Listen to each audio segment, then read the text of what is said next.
नमो अरिहन्ताणं नमो सिद्धाणं नमो आयरियाणं नमो वज्रायाणं नमो लोये सवसाहुणं यस्य स्वयं स्वभावाप्ति प्रभावे कृत्सन कर्मणः तस्मै संज्ञानिरूपाय नमोस्तु परमात्मने। ऑनलाइन मंच में महावीर की पाठशाला के अंतर्गत हमने आज बहुत ही सुंदर नया विषय प्रारंभ करने का संकल्प किया है। पहले हमारे बहुत से विषयों की चर्चा हम छेड़ाला जी, मोक्ष प्रकाशक दृष्टांत वैभव और भी सैद्धांतिक चर्चा, नए चक्र, षट्लेशा इत्यादि चर्चा पहले बहुत सारी कर चुके हैं। अब एक नए विषय के साथ आज हम आपके सामने, और आप सब लोग भी बहुत दिनों से राह देख रहे थे स्वाध्याय की, तो आज हम इष्टोपदेश नाम के ग्रंथ पर चर्चा करने जा रहे हैं। ये इष्टोपदेश नाम का सुंदर और लघु ग्रंथ है। इसकी रचना श्रीमद पूज्यपाद स्वामी ने की है। ग्रंथ बहुत ही लघु है, लेकिन इसके अंदर जो भाव भरे हैं वे बड़े गंभीर है, और एक एक बात आप इसका श्रवण करेंगे तो आपको बहुत ही आनंद आएगा। ग्रंथ कुछ इस तरह का है, इष्टोपदेश, और बहुत ही लघु ग्रंथ है, लेकिन इसके अंदर बहुत ही सुंदर सुंदर भाव भरे हैं। तो आइए हम ग्रंथ की पहले थोड़ी विषय वस्तु देखेंगे। सबसे पहले इस इष्टोपदेश ग्रंथ को हम देखें तो इसकी ग्रंथ की विशेषता कुछ बिंदुओं पर चर्चा करेंगे। आप अपने कॉपी पेन लेकर के बैठे और इसे नोट भी कर सकते हैं। जो जो चीजें हमें बताने लायक लगेगी वो स्क्रीन पर भी हम पॉइंट दिखाएंगे, और बाकी आप ग्रंथ से जो पीडीएफ हम आपको ग्रुप में भेज चुके हैं वहां से आप ये विषय वस्तु और भी देख सकते हैं। सबसे पहले हम ग्रंथ कोई भी पढ़े तो ग्रंथ की विशेषता हमें पता होनी चाहिए, किस ग्रंथ, ये ग्रंथ की विशेषता क्या है।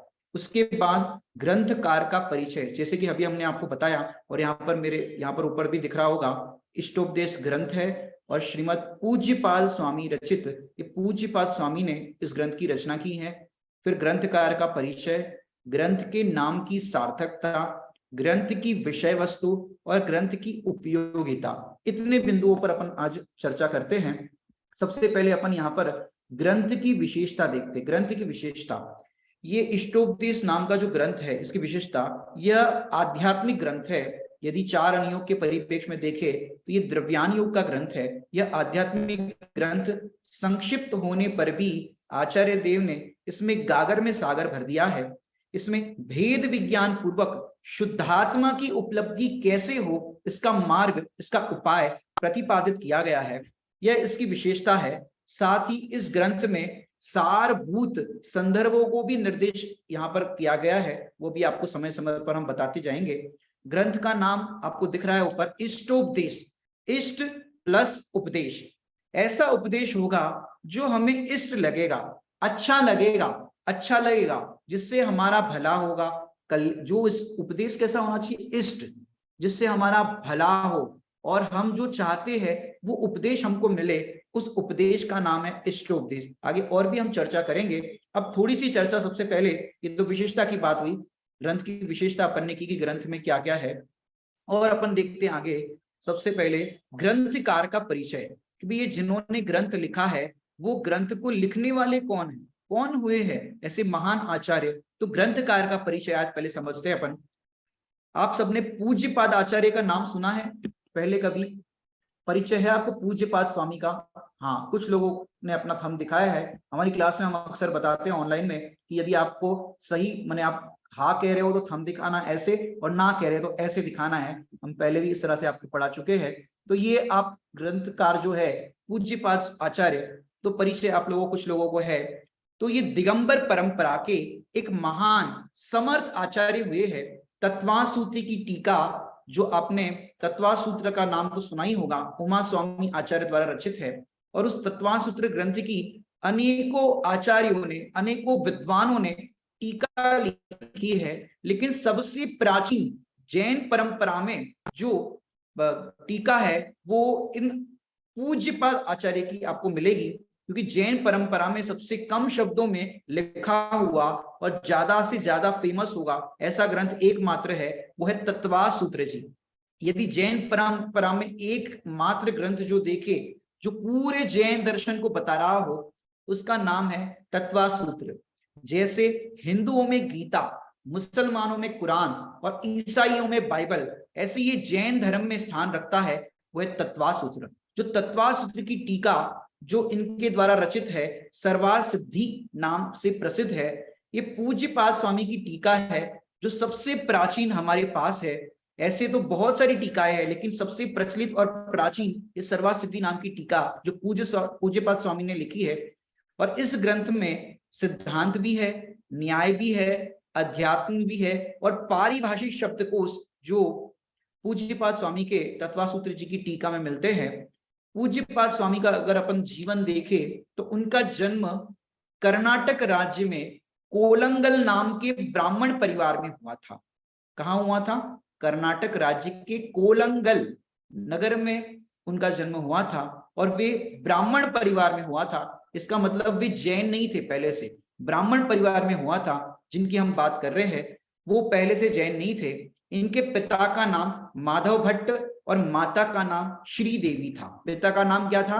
माधव भट्ट, और माता का नाम क्या था? श्रीदेवी। जो अभी आप फिल्मों में देखते हो वो श्रीदेवी नहीं, जो ऊपर चली गई, ये श्रीदेवी उनकी माता का नाम था। तो ये श्रीदेवी माता का नाम हुआ। उसके बाद अगर अपन देखें तो इनका जो जन्म है, यदि अपन सालों के अनुसार देखने जाए तो पूज्यपाद स्वामी का जन्म 5वीं-6वीं शताब्दी में आता है। क्योंकि आज से लगभग 5वीं-6वीं शताब्दी बोले तो 1500 वर्ष पहले उनका जन्म हुआ था। और इनका समय विभिन्न शिलालेखों से ज्ञात होता है। जो आपको मैंने पीडीएफ भेजी है, उस पीडीएफ के अंदर शिलालेखों के भी प्रमाण आपको मिलेंगे कि जो उस जमाने के अंदर जो उत्कीर्ण किए गए हैं, जो दक्षिण भारत के अंदर श्रवण बेलगोला आदि है, वहां पर उसके उत्कीर्ण किए हुए शिलालेख मिलते हैं और जहां पूज्यपाद स्वामी का नाम वहां पाया जाता है। तो लगभग 1500 वर्ष पहले ये पूज्यपाद स्वामी हुए हैं। आचार्य पूज्यपाद ने बचपन में ही जैन धर्म को स्वीकार किया और विवाह नहीं किया। उनको वैराग्य आया, क्योंकि जब दीक्षा धारण करते हैं उसके पूर्व कोई ना कोई वैराग्य का तो निमित्त होता ही है। उनको एक दिन बगीचे में एक सांप के मुंह में फंसा हुआ मेंढक देखा। सांप के मुंह में फंसा हुआ मेंढक देखा और देख करके संसार की विचित्रता, अनित्यता, अशरणता को देख करके पूज्यपाद स्वामी को वैराग्य आया और उन्होंने जैनेश्वरी दीक्षा अंगीकार की। और जैनेश्वरी दीक्षा अंगीकार करके उन्होंने इस दिगंबर परंपरा में अपना योग्य स्थान बनाया। इनके गुरु द्वारा दिया गया दीक्षा का नाम देवनंदी था। देवनंदी माने उनका असली नाम तो देवनंदी आचार्य था। तो अभी तो हम पूज्यपाद स्वामी के नाम से जानते हैं, अभी बताएंगे आपको कि पूज्यपाद स्वामी क्यों कहते हैं।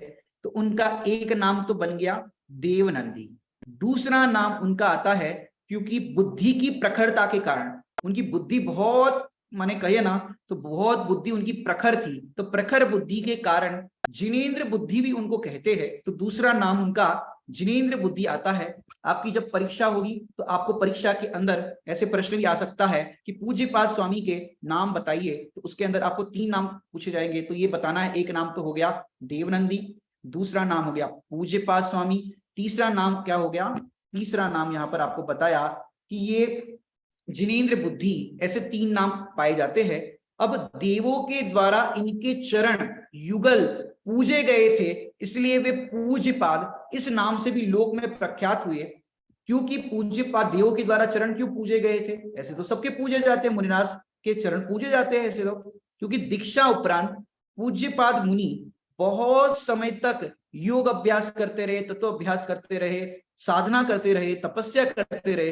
तो उनके जीवन काल में उनको गगनगामी अर्थात चारण रिद्धि माने ऐसी रिद्धि जो आप सबने सुनी होगी, लेकिन उनका ऐसा विशेष था कि किसी लेप को पैरों में लगाते थे तो उस लेप के लगाने पर वो आकाश में गमन करते थे। और आकाश में गमन करने पर क्या होता था कि वो आपने सुना होगा कुंद आचार्य, वो विदेश क्षेत्र एक बार गए थे, लेकिन इनके पास वो लेप लगाने पर अनेकों बार उस लेप के प्रभाव से विदेश क्षेत्र की उन्होंने यात्रा की थी।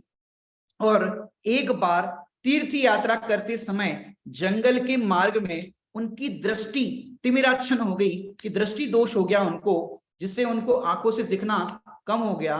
तो उन्होंने उस समय शांत्याष्टक एक स्तोत्र का निर्माण किया और उसमें विशुद्धि पूर्वक वो श्लोक को पढ़ने पर, पाठ करने पर, उनमें जो आंखों का जो उनको कम दिखाई देने लगा था, वो उनकी आंखें वहां पर उसके शांत्याष्टक के पाठ करने पर उनकी आंखें ठीक हो गई थी। किंतु इस घटना का उनके ऊपर ऐसा प्रभाव पड़ा जिससे उन्होंने तीर्थ यात्रा से लौटकर समाधि ले ली थी।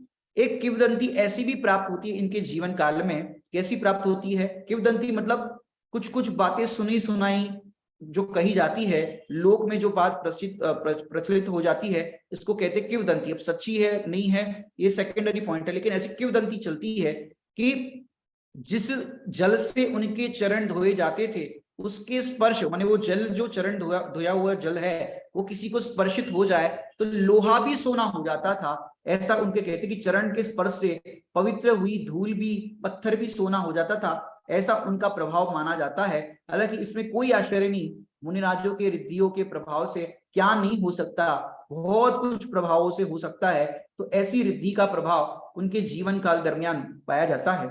उनके साहित्य की यदि बात करें तो प्रमुख रचनाएं उनकी है सर्वार सिद्धि, समाधि तंत्र, इष्टोपदेश, जैनेन्द्र व्याकरण, मग्धबोध व्याकरण, शब्दावतार, शांत्याष्टक जो भी हमने बात की दृष्टिदोष के टाइम पे उन्होंने रचना की थी, सार संग्रह, वेद सार, सिद्धि प्रिय स्तोत्र, छंद शास्त्र, ऐसे अनेकों शास्त्रों की उन्होंने रचना की थी।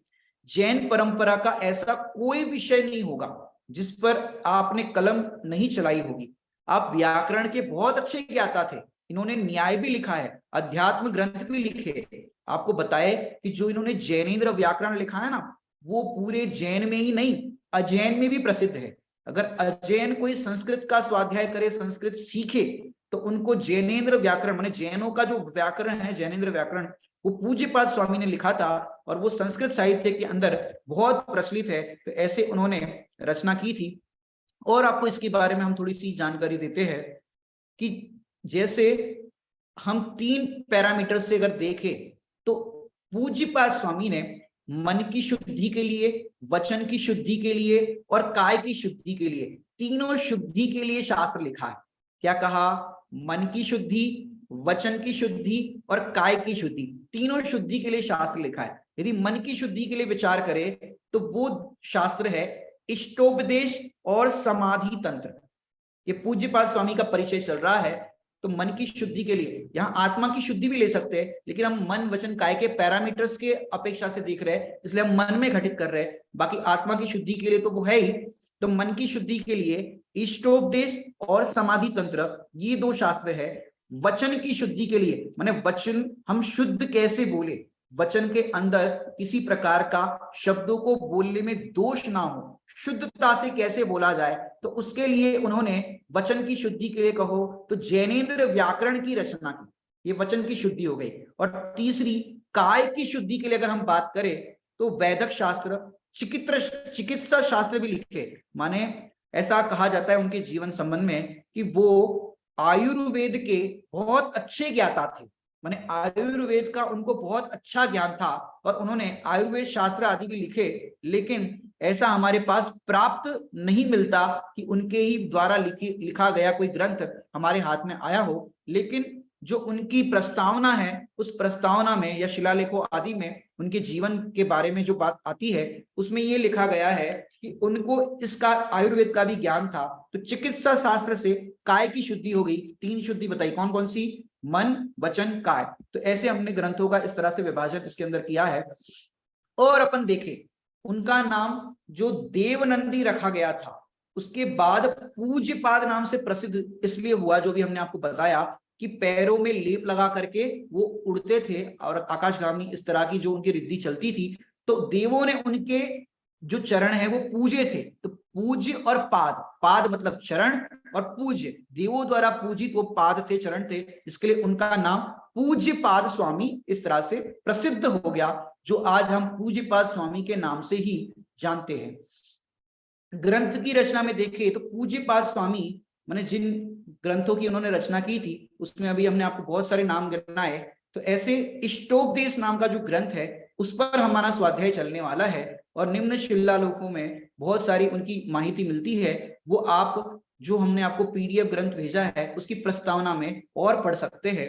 अब हम देखें तो ग्रंथ की उपयोगिता, इस ग्रंथ को पढ़ने की उपयोगिता क्या है, हम ग्रंथ को क्यों पढ़े, हम तो बनिया है, हमारी दृष्टि प्रॉफिट पर होती है, तो उपयोगी है कि नहीं, हमारा क्या फायदा होगा इसको पढ़ने के बाद। तो इस ग्रंथ की उपयोगिता यहाँ पर हमने जो लिखे उस अनुसार ग्रंथ की विशेषता बता चुके, ग्रंथ का परिचय बता चुके। अब ग्रंथ की उपयोगिता है वो हम पहले बता रहे हैं, फिर ग्रंथ के नाम की सार्थकता और ग्रंथ की विषय वस्तु बाद में बताएंगे, पहले ग्रंथ की उपयोगिता आपको बता देते हैं। तो ग्रंथ की उपयोगिता क्या है कि आचार्य देव ने इस ग्रंथ के अंतिम श्लोक, माने पूरे ग्रंथ की विषय वस्तु हम अभी देखेंगे आपको, लेकिन अंतिम श्लोक है 51 नंबर का, इससे आपको पता चल ही गया होगा कि इस इष्टोपदेश ग्रंथ में मात्र 51 श्लोक है, 51, बहुत छोटा ग्रंथ है जो हमने आपसे कहा था, तो 51 श्लोक है। हालांकि ग्रंथ छोटे बड़े नहीं होते, बड़े पंडित जी साहब बाल ब्रह्मचारी रविंद्र जी आत्मन कहते हैं कि ग्रंथ छोटे बड़े नहीं होते, उसका लेखन कार्य छोटा हो या मतलब उसकी पेजेस कम हो, गाथाएं कम हो, श्लोक कम हो, तो हम उसे लघु ग्रंथ कह देते हैं। जैसे इन पंडित साहब का वाक्य पहले मैं बताता हूं, ग्रंथ छोटे बड़े नहीं होते, निर्ग्रंथों के ग्रंथ निर्ग्रंथ होने के लिए होते। सबको समझ में आया वाक्य, ग्रंथ छोटे बड़े नहीं होते, निर्ग्रंथों के ग्रंथ निर्ग्रंथ होने के लिए होते हैं। जैसे छह डाला जी है तो छोटा ग्रंथ, और ग्रंथों के मामले में देखा जाए तो मात्र 95 उसके अंदर छंद है, पूरी छह ढालों का छंद देखे तो 95 छंदों में पूरा छह डाला बताया गया है, लेकिन वो ग्रंथ गागर में सागर भर दे ऐसा है, और उसको छोटा समय सार भी कहने में आता है, दौलत राम जी का छह डाला। ऐसे ही हमने शुरुआत में कहा था ये इष्टोपदेश ग्रंथ छोटा भले ही है, लघु है, लेकिन गागर में सागर भर दिया है। इसकी हम उपयोगिता देख रहे थे, इस उपयोगिता को हमने आपको बताया कि इष्टोपदेश के अंतिम श्लोक 51 में कहा है कि पूर्वोक्त प्रकार से जो 50 श्लोकों तक बात आई, 51 नंबर के श्लोक में कह रहे हैं पूर्वोक्त प्रकार से इष्टोपदेश का सम्यक प्रकार से अध्ययन करके, अच्छी तरह चिंतन करके, इस ग्रंथ का जो सम्यक प्रकार से अध्ययन करेगा, पढ़ेगा, उसको बराबर समझेगा और अच्छी तरह से चिंतन करके, जो भव्य धीमान पुरुष अर्थात आत्मा आत्मज्ञान के बल से मान अपमान में समता भाव धारण करके तथा बाह्य पदार्थों में विपरीताभिनिवेश का त्याग करके, अर्थात मिथ्या मान्यताओं का त्याग करके, फिर मिथ्या मान्यताओं का त्याग करके नगर अथवा वन में विधि पूर्वक बसते हैं, वे उपमा रहित मुक्ति लक्ष्मी को प्राप्त होते हैं। ये ग्रंथ की उपयोगिता बता रहे कि जो सम्यक प्रकार से इसका अध्ययन करेंगे, चिंतन करेंगे, और चिंतन के बाद उस मर्म को समझने के बाद, चिंतन करने के बाद, मान अपमान के प्रसंग में आपको सम्मान मिल रहा हो, आपका अपमान हो रहा हो, उस प्रसंग में समता भाव धारण करके, कि समता भाव, गाली सुनी मन खेद न आनो, गुण को अवगुण कहे अयानो, कि ऐसे प्रसंग में भी जो समता भाव धारण करते हैं, अपमान में भी मान में भी, क्योंकि जिसका अपमान किया जा रहा है वो मैं नहीं हूं, जिसे मान दिया जा रहा है वो मैं नहीं हूं, दोनों में जो समता भाव धारण करता है, या यहाँ पर कह रहे जो करेगा या करके उसको, और फिर कह रहे हैं बाह्य पदार्थों में विपरीताभिनिवेश, बाह्य पदार्थों में जो सुख बुद्धि है, कर्ता बुद्धि है, ममत्व बुद्धि है, भोक्ता बुद्धि है, चार प्रकार की मिथ्या बुद्धियों का त्याग करके, वो चाहे नगर में रहे, श्रावक की भूमिका में होगा तो नगर में रहेगा, और फिर वन में रहे, यदि वो मुनि है तो वन में रहेंगे, दोनों विधि पूर्वक, श्रावक है तो श्रावक का पालन करके, मुनि है तो मुनि अवस्था के 28 मूल गुणों आदि का पालन करके अपने को आत्मा अनुभव करेगा। वे उपमा रहित, अब वो श्रावक साधना कर रहा है, आगे मुनि बनेगा, और फिर उपमा रहित मुक्ति लक्ष्मी को प्राप्त करते हैं, अर्थात उन्हें मोक्ष की प्राप्ति होती है। अब बताओ इष्टोपदेश ग्रंथ का स्वाध्याय करना है कि नहीं करना है? बोलो, स्वाध्याय करना है कि नहीं करना है? क्योंकि उपमा रहित तो मोक्ष लक्षणों की आपको प्राप्ति होगी, और ऐसी प्राप्ति के लिए ये स्वाध्याय आपको कराने जा रहे हैं। तो ये हमने आपको अभी ग्रंथ की उपयोगिता बताई।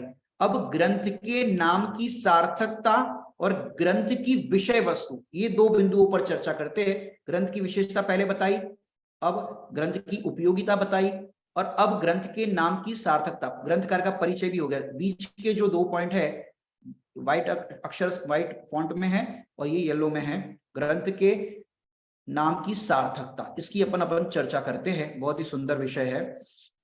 अब देखो, इष्टोपदेश, इष्टोपदेश नाम तो बहुत सरल है, इष्ट उपदेश, और सुगम भाषा में गंभीर भाव भरे इसके अंदर। तो इसके अंदर जो भाव भरे उसकी अपन पहले विषय वस्तु पर चर्चा कर देते हैं, फिर अपन ग्रंथ के नाम की सार्थकता की चर्चा करेंगे, फिर उसके बाद से विषय प्रारंभ हो जाएगा। तो पहले हम विषय वस्तु देखते हैं, ग्रंथ की विषय वस्तु। तो विषय वस्तु क्या है? इसके अंदर टोटल 51 श्लोक है, 51, ठीक है। अब 1 से 50 श्लोक तक जो वर्णन है, उसकी जो छंद है वो अनुष्टुप छंद में। कौन से छंद में है? अनुष्टुप छंद में है। और उसके बाद जो 51 नंबर का लास्ट श्लोक है वो वसंत तिलका छंद में। कौन से छंद में है? वसंत तिलका, जो आप भक्तामा सूत्र पढ़ते हो ना, उस राग में उसको लिखा गया है। तो ऐसे हमने छंद कौन से लिखे गए? 1 से 50 तक अनुष्टुप, और 51 में कौन सा छंद लिखा गया है? वसंत तिलका। अब पहले श्लोक में जो बात आई है वो सबको पता होगा कि पहला श्लोक जो भी होता है ग्रंथ का, उसमें मंगलाचरण करते हैं। कोई आचार्य देव एक ही मंगलाचरण करते हैं पहले श्लोक में, कोई 5 भी करते हैं। जो प्रवचन सार जी के अंदर 5 गाथाएं दी है प्रारंभ की, वो मंगलाचरण रूप में है। और भी जगह पर आपको ऐसा मिलेगा। तो ये पहला श्लोक है वो मंगलाचरण में है। और अंतिम गाथा जो 51 नंबर का श्लोक है, वो 51 नंबर का जो श्लोक है उसमें प्रेरणा दी गई है कि इष्टोपदेश पूरा 50 श्लोक पढ़ लिए, अब 51वें नंबर में प्रेरणा दी है। और इस ग्रंथ में अगर देखे और विषय वस्तु, तो 16 जो श्लोक है उनमें तो सिर्फ दृष्टांत ही दिए। देखो, इतना तो आपको याद हो गया होगा। पहले में मंगलाचरण, लास्ट वाले में प्रेरणा, तो 2 तो हो गए। अब बचे 49। अब 49 के अंदर देखे तो 16 गाथा में तो 16 श्लोकों में तो सिर्फ दृष्टांत ही दृष्टांत दिए है, और पूरा ग्रंथ ज्ञान और वैराग्य से ओत प्रोत है। ज्ञान वैराग्य का इसमें बहुत आपको भाव मिलेगा। अब इस ग्रंथ की अपन विषय वस्तु देखे, ये ग्रंथ की अपन ने विषय वस्तु, ये ग्रंथ की विषय वस्तु अपन ने देखी, ठीक है। अब इसके अंदर अपन देखे आगे कि इस ग्रंथ पर, इष्टोपदेश ग्रंथ पर पूज्य कांजी स्वामी ने, गुरुदेव जी ने इस पर 55 प्रवचन किए हैं। श्लोक कितने हैं? 51, 51, और प्रवचन कितने हैं? 55। हालांकि हम 55 तो नहीं करेंगे, देखते हैं कि कम से कम प्रवचनों में आपको इसका भाव आ जाए, तो अपने भी लगभग 25-30 तो हो ही जाएंगे, मुझे ऐसा लगता है। तो जिससे आपको सरल और कम कम समय में अपने ग्रंथ का स्वाध्याय हो जाए। देखते हैं अब कितना होता है। आज प्रारंभ करते हैं। तो 55 प्रवचन है। उनके जीवन काल में उन्होंने 5 बातों का वर्तमान में उनके निमित्त से खुलासा हुआ है। सिद्धांत तो पहले से थे ही, लेकिन 5 बातों का खुलासा हुआ है। वो अगर देखे तो निमित्त, उपादान, निश्चय, व्यवहार और क्रमबद्ध पर्याय, ये 5 चीजों का उनके निमित्त से खुलासा हुआ है। और वो 5 बातें जिनागम की, उसका गुरुदेव जी ने 45 वर्ष तक स्पष्टीकरण किया।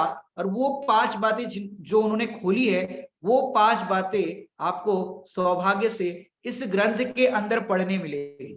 कौन कौन सी बताइए अब आपको? निमित्त, उपादान, निश्चय, व्यवहार और क्रमबद्ध पर्याय, ये 5 चीजें आपको इस ग्रंथ के अंदर जो मैटर है उसके अंदर आपको मिलेगी।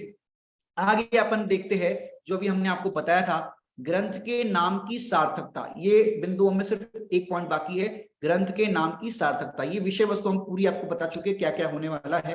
अब नाम है ग्रंथ का इष्ट उपदेश, ठीक है। अब इष्ट क्या है?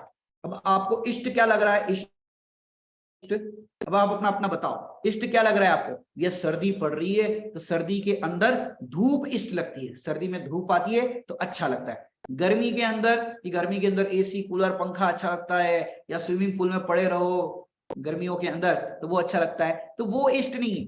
अब आपको जो इष्ट लगता हो, आप अपने अपना विचार करें कि हमें क्या इष्ट लगता है। तो जो इष्ट लगता हो वास्तव में वो इष्ट नहीं है। समझ आ रहा है कि नहीं आ रहा है? अब बहुत दोपहर में भोजन कर लिया हो, भोजन करने के बाद क्या इष्ट लगता है? सोना इष्ट लगता है। तो सोना इष्ट लग रहा ना, तो परमानेंट सोना अच्छा लगता है? नहीं लगता। कुछ देर के लिए, जब तक थकान लग रही उस टाइम के लिए, इसका मतलब वो परमानेंट इष्ट नहीं है, टेम्परवरी इष्ट है। तो आपको सोना इष्ट लगता है तो आपको सोते हो, लेकिन परमानेंट नहीं। फिर उठना इष्ट लगता है, खाना इष्ट लगता है, खाने में भी एक ही चीज रोज खाओ, तो एक ही चीज रोज खाओगे तो इष्ट लगेगा कि नहीं? बदल बदल के, तो बदल बदल के इष्ट लगता है। इसका मतलब वो टेम्परवरी इष्ट है, परमानेंट इष्ट नहीं है। और यहां पर जिस इष्ट की बात करने जा रहे हैं वो परमानेंट इष्ट, परमानेंट इष्ट की बात यहां चलेगी कि जो सुख हमें प्राप्त हो, जिसके कारण हमें सुख की प्राप्ति हो और वो परमानेंट सुख हो, ऐसा उपदेश हो, उसका नाम है इष्ट। और जो उपदेश दिया जाएगा उसको कहेंगे उपदेश, उसको कहेंगे इष्ट उपदेश। माने वो उपदेश ऐसा होना चाहिए जो हमें इष्ट लगे। कैसा लगे? इष्ट लगे। जैसे कोई व्यक्ति सड़क पर खड़ा है, किसी नगर में आप गए, सड़क पर खड़े हो और आपने किसी से पूछा भैया जैन मंदिर कहाँ है। अब आप सामने वाले से क्या सुनना चाहोगे? आपको सामने वाले की बात कौन सी अच्छी लगेगी?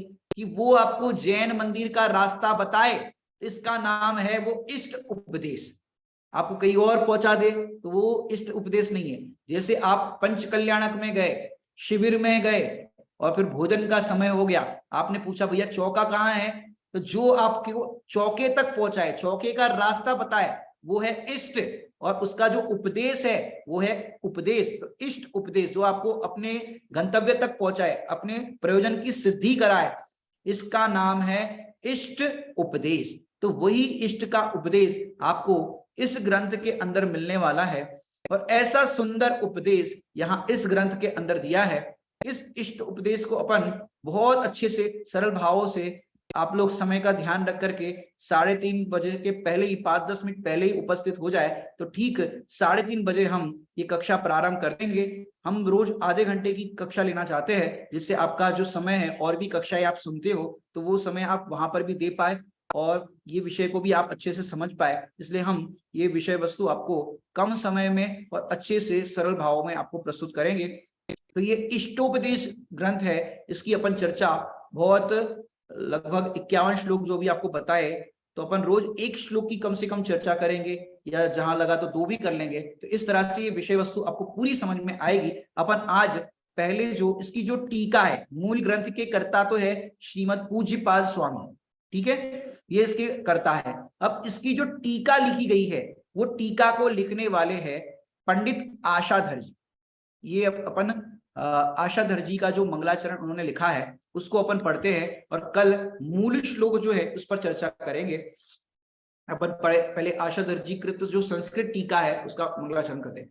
परमात्मान मानम्य मुमुक्षु स्वात्म संविदे इष्टोपदेश माचष्टे स्वशक्त्याशाधर स्फुटम। अब यहाँ पर अपन इनका हिंदी पढ़ते हैं। ये अपन ने संस्कृत में जो उन्होंने मंगलाचरण किया है वो अपन ने पढ़ा। अब हिंदी में इनका मंगलाचरण पढ़ते हैं। परम ब्रह्म परमात्मा पूर्ण ज्ञान घन लीन वंदो परमानंदमय कर्म विभाव विहीन पूज्य पाद मुनि राज को नमन करो मन लाय स्वात्म संपदा के निमित्त। एक मिनट, यहाँ पर शो नहीं हो रहा है। स्वात्म संपदा के निमित्त टीका करो बनाए, ये इन्होंने मंगलाचरण किया है। इसका जो अर्थ है वो अपन पढ़ते हैं। क्या कह रहे हैं यहाँ पर? निज आत्म संवेदन के लिए, ये जो टीका लिख रहे हैं संस्कृत टीका पंडित आशाधर जी, वो कह रहे हैं क्यों लिख रहे हैं? निज आत्म संवेदन के लिए परमात्मा को नमस्कार करके। कैसे लिख रहे हैं? निज आत्म संवेदन के लिए, मतलब निज आत्मा का रसास्वादन करने के लिए, निज आत्मा का अनुभव करने के लिए हम परमात्मा को नमस्कार करते हैं अपनी शक्ति अनुसार। और हम अपनी शक्ति अनुसार मुमुक्षु पंडित की जो मोक्ष की अभिलाषा रखता है, ऐसा पंडित आशाधर जी, जो उनने टीका लिखी है, वो टीकाकार का नाम है मुमुक्षु पंडित आशाधर, इष्टोपदेश स्पष्ट समझाता है, अर्थात वो इष्टोपदेश को स्पष्ट रूप से समझाते हैं। उसकी ग्रंथ की आदि में जो गुणों का अर्थी है कि इष्टोपदेश ग्रंथ में जो बात बताई गई है वो गुणों का अर्थी कि ऐसे गुण हमारे में भी प्राप्त हो, तो ऐसे गुणों का अर्थी है वह उन गुणों युक्त पुरुष विशेष को नमस्कार करते हैं